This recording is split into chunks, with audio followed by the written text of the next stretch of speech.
अगर आपको किसी की जेब के पैसे जानने हैं कि इसकी जेब में कितने पैसे हैं, तो मैं आज आपको ऐसा तरीका बताऊंगा, आप दुनिया में किसी की भी जेब के पैसे जान लेंगे इस तरीके से, किसी की जेब के भी, बशर्ते उसकी मर्जी हो।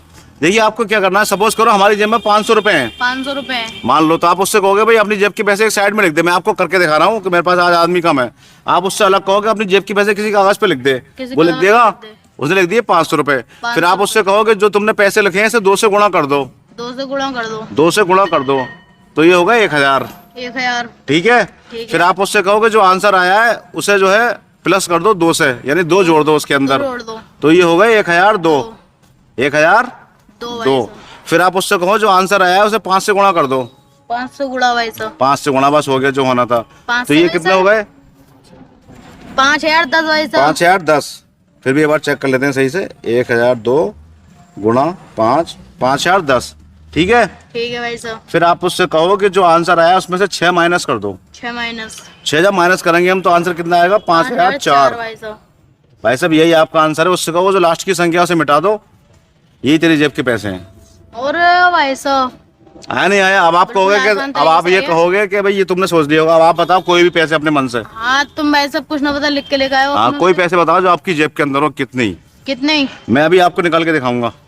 मेरे भाई साहब 29 रुपए।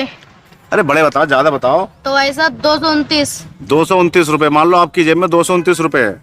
हमारी पहली ट्रिक क्या है कि इसे 2 से गुणा कर दो, 229 गुणा 2। कैलकुलेटर करते हैं जिससे कोई मिस्टेक ना हो। ठीक है, 229 गुणा 2, ये हो गए 458 रुपए। ठीक है, 458। फिर हमने क्या कहा था, इसमें 2 जोड़ दो, 458 प्लस 2, तो ये हो गए 460। ठीक है, फिर हमने कहा 56 लिखो मैं। अरे यार सॉरी, अच्छा वो आपने बता दिया। फिर हमने कहा था जो आंसर आया है उसे 5 से गुणा कर दो। आंसर आया 460, गुणा कर दिए 5 से, 458 प्लस 2 गुणा 5, ये आंसर आया हमारा 2300। फिर हमने क्या कहा था, इसमें से 6 माइनस कर दो, -6, तो 2300 - 6, हमारा आंसर आ गया 2294। हमने क्या कहा था, आपने लास्ट की संख्या खत्म कर दो, ये मिटा दो। लास्ट की संख्या हमने कर दी खत्म। कितना आंसर आया? 229। यही पैसे आपकी जेब में थे। आई ट्रिक नहीं आई? बिल्कुल एक बार और बताओ अपनी जेब के कोई पैसे इसी तरह से, और ज्यादा बताओ। तो भाई साहब लिखो भाई इस ट्रिक से आप किसी की भी जेब के पैसे जान सकते हो। 300 रुपए भाई साहब। 300? हाँ। तो ये सपोज करो आपकी जेब में 300 रुपए हैं। हमारी पहली शर्त क्या है कि इसे 2 से गुणा कर दो, 300 गुणा 2 बराबर 600। फिर इसमें 2 जोड़ दो, 600 प्लस 2 बराबर 602। फिर इसे 5 से गुणा कर दो, 602 गुणा 5, 3010 भाई साहब। 3010। अरे गुणा भाग बहुत अच्छी है आपकी।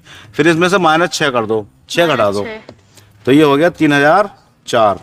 3004। शर्त क्या थी? लास्ट की संख्या मिटा दो, वही आंसर आएगा जो आपकी जेब में पैसे। अरे मानते हो नहीं मानते हो? इस ट्रिक से आप दोस्तों किसी की भी जेब के पैसे जान सकते हैं कि इसकी जेब में कितने पैसे हैं।